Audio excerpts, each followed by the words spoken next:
When we go out on the field, we go into battle. We don't want to show any weaknesses physically and mentally.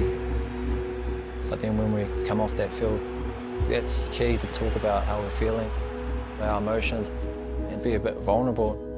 To me, mental fitness is about being aware of what's going on upstairs.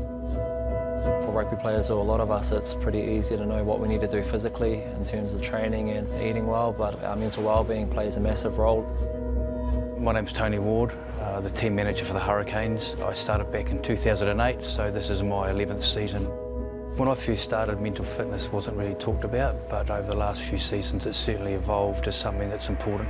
Getting men to talk about issues is still difficult, and I think the more we have people opening up, it's easier for us to provide solutions, but it's also easier for other people to say, you know what, it's exactly what I've been dealing with.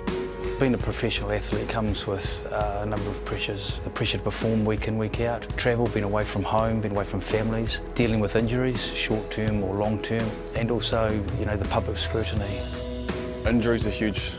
Probably the last couple of years I went through 4 months of concussion, and last year I did my ACL. I think that stuff that's helped me is opening up and talking to someone. I spoke to a sports psychologist. He really helped me just put some systems and plans in place to kind of not let the concussion take over my life.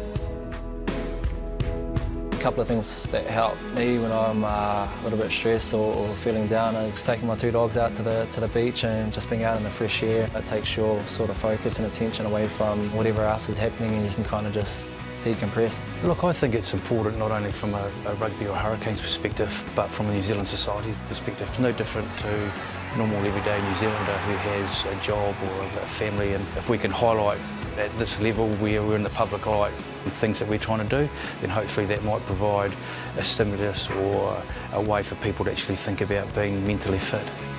People can check out the website headfirst.co.nz. There's a lot of awesome information and some really key tools and strategies to help with mental fitness.